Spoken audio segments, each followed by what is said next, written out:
बिस्मिल्लाहिर्रहमानिर्रहीम। आज हम शुरू करने लगे हैं क्लास 10 का पहला चैप्टर गैसेस एक्सचेंज। इसमें हम पहली डेफिनेशन जो है वो पढ़ेंगे सेलुलर रेस्पिरेशन। तो cellular respiration is the process in which carbon to hydrogen bond in the food are broken by the oxidation reduction reaction and energy is transform into ATP. मतलब ये कि जो चीज़ हम खाते हैं, खुराक हम हासिल करते हैं, फूड का मालिक्यूल जो है वो हमारे पास ये फूड का मालिक्यूल है। तो इस फूड के मालिक्यूल को तोड़ा जाता है और तोड़कर इससे यूजेबल एनर्जी जो है वो हासिल की जाती है। तो ये कैसे टूटता है? बाहर से जो हम ऑक्सीजन लेते हैं वो ऑक्सीजन सेलुलर लेवल पर जाती है, सेल की सतह पर जाती है। ये ऑक्सीजन जो है इस फूड के मालिक्यूल के अंदर, ये जो कार्बन टू हाइड्रोजन बॉन्ड ये वाले जो हैं, इन बॉन्ड्स के अंदर जो एनर्जी मौजूद है, इन एनर्जी को तोड़ते हैं और इनसे जो यूजेबल फॉर्म है मतलब एटीपी हासिल करते हैं। इस रिएक्शन के दौरान पानी और कार्बन डाइऑक्साइड पैदा होती है और प्लस एटीपी जो है ये यूजेबल फॉर्म में हमें मिलती है। यही सेल जो है आगे यूज़ करता है। तो ये कार्बन डाइऑक्साइड सेल जो है हमारे सांस के अपना सेल जो है अपने सेल मेटाबॉलिज्म के बाद ये बाहर खारिज कर देते हैं। ये वापस फेफड़ों तक लाई जाती है और फेफड़ों से यही हवा जो है वो कार्बन डाइऑक्साइड जो बाहर हम एक्सहेल करते हैं हवा, उसके ज़रिए ये बाहर निकल जाती है। इसी चैप्टर में सेकंड टर्म हम पढ़ेंगे ऑर्गेनिज्म जो है वो सेलुलर रेस्पिरेशन और गैसेस एक्सचेंज में क्या फ़र्क है। सेलुलर रेस्पिरेशन यही वो अमल है जो बेसिकली तौर पर जब हम गैसेस एक्सचेंज एक जनरल बात है कि ये जो हम बाहर से हवा लेते हैं, ये हवा सीधी हमारे फेफड़ों के अंदर जाती है। ये हम कह लेते हैं कि ये हमारे लंग्स हैं। ये लंग्स की जो स्ट्रक्चरल एंड फंक्शनल यूनिट है वो छोटी छोटी थैलियाँ होती हैं, इन्हें हम बोलते हैं एल्वेओलाई। ये एल्वेओलाई जो है इसके अंदर हवा मौजूद होती है। इसके गिर्द खून की नालियों का एक जाल होता है, जिन्हें बारीक बारीक जाल है, जिन्हें हम कैपिलरीज का नाम देते हैं। तो बाहर से हवा जो आती है वो इनके अंदर मौजूद होती है, मतलब प्योर हवा, यानी इन थैलियों के अंदर वो हवा है ऑक्सीजन, ज़्यादा ऑक्सीजन वाली हवा। और जो यहाँ से ये कैपिलरीज पास से गुजर रही हैं, इनके अंदर इम्प्योर हवा है, यानी वो ज़्यादा कार्बन डाइऑक्साइड और कम ऑक्सीजन वाली है। तो यहाँ ऑक्सीजन की कंसंट्रेशन ज़्यादा है और ये ज़्यादा है, तो कार्बन डाइऑक्साइड जो है वो लेस है। लेकिन इसके अंदर ऑक्सीजन जो है वो लेस है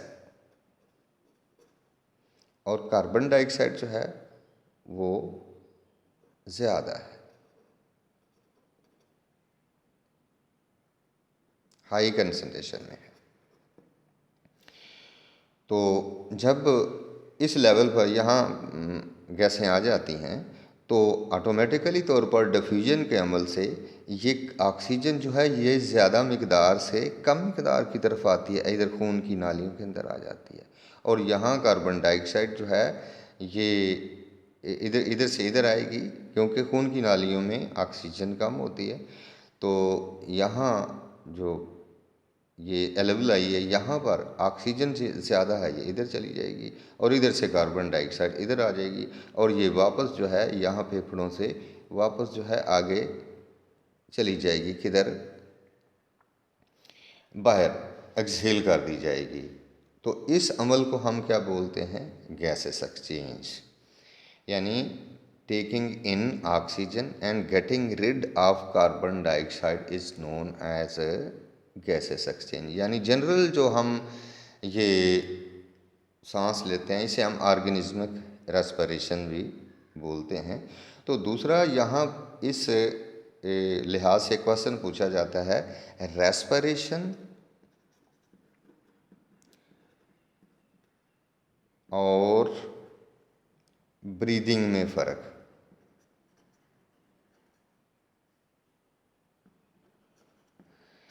रेस्पिरेशन जो है ये एक मैकेनिकल अमल नहीं होता, बल्कि ये मैकेनिकल और बायोकेमिकल दो अमलों का मजमूआ है। यानी यहाँ पर हमारे ये जो रिब्स के मसल हैं, ये पसलियों, जैसे आम लफ्ज़ में हम पसलियाँ कह देते हैं ये उर्दू में, तो इनके मसल्स और ये फेफड़े, इनके नीचे डायाफ्राम यहाँ मौजूद होता है। ये डायाफ्राम और पसलियों के मसल जो हैं ये मिलकर ये जो इसकी कंट्रैक्शन और रिलैक्सेशन करते हैं, ये हमारे अपना चेस्ट एरिया की। तो इस अमल के दौरान यहाँ से हवा जो है इन फेफड़ों के अंदर आती है और यहाँ से ये हवा जो है ये उठाकर इस लेवल तक इधर खून तक जाती है और खून यहाँ से लेकर इसे टिश्यू लेवल तक जाता है। और ये वाला अमल जो है ये सारे का सारा अमल जो है ये सेल के अंदर हो रहा होता है। और सेल चूँकि हमारी बेसिक बुनियादी इकाई है, चूँकि यहाँ पर ये होता है इसीलिए हम इसे सेलुलर रेस्पिरेशन का अमल बोलते हैं। चूँकि इसमें मैकेनिकल अमल और बायोकेमिकल अमल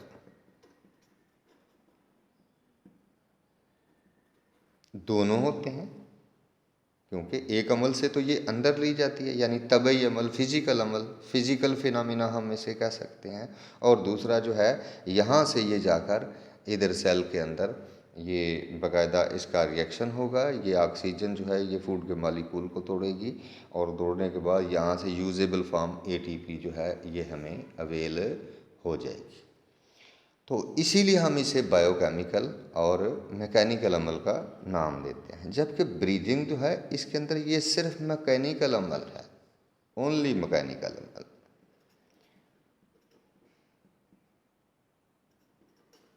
यानी फिजिकल अमल है, तभी फिनोमेना जिसके अंदर हमारी पसलियों के मसल जो हैं वो कंट्रैक्ट और रिलैक्स करते हैं और हम फील करते हैं कि हमारी छाती आगे को जा रही है और पीछे को जा रही है, यानी तबई तौर पर, मशीनी अमल के तौर पर ये हो रहा होता है।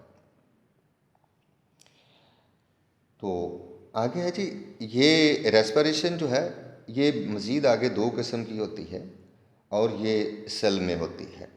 और सेल के अंदर ये टू टाइप्स, एक होगी ये माइटोकॉन्ड्रिया के अंदर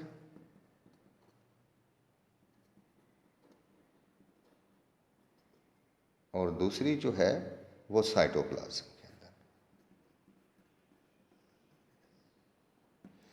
माइटोकॉन्ड्रिया के अंदर जो होती है उसी से ये वाली जो है हम एटीपी हासिल करते हैं, यानी सेल के अंदर माइटोकॉन्ड्रिया के अंदर ये, जैसे हम सेलुलर रेस्पिरेशन का ही नाम देते हैं।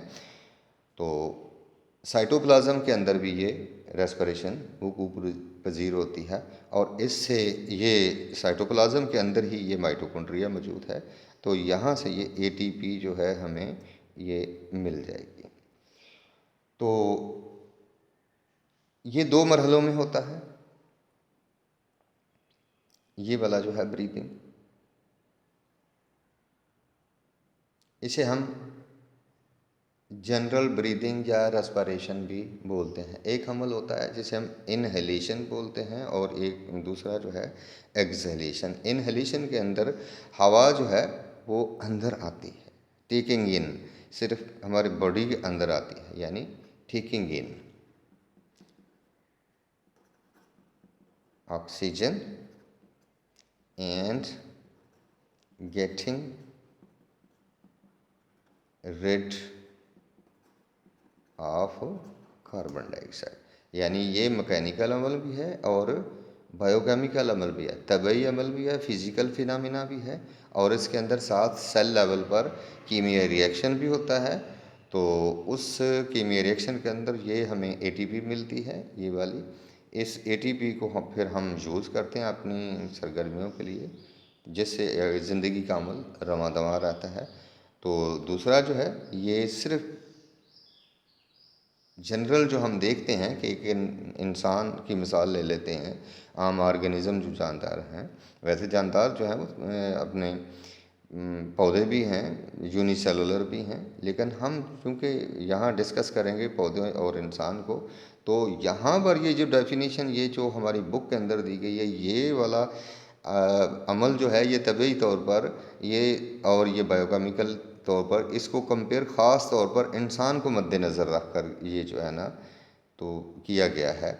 इधर एनर्जी पैदा होती है, इधर एनर्जी, दूसरा फ़र्क अगर हम ये जो बोर्ड में पूछा जाता है, इधर एनर्जी जो है यूटिलाइज होगी, क्योंकि हमने तभी तौर पर हरकत करनी है, और उस हरकत के दौरान ये वाली जो पैदाशुदा एनर्जी है, एटीपी यूटिलाइज होगी, यूज्ड। इधर जो है रिलीज होगी,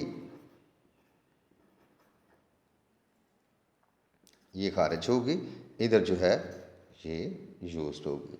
थैंक यू जी। आज का ये लेक्चर हमारा इधर ख़त्म होता है। उम्मीद है कि आपको समझ लग गई होगी। अगर इसकी समझ ना लगे तो आप कमेंट सेक्शन में मज़ीद क्वेश्चन कर सकते हैं।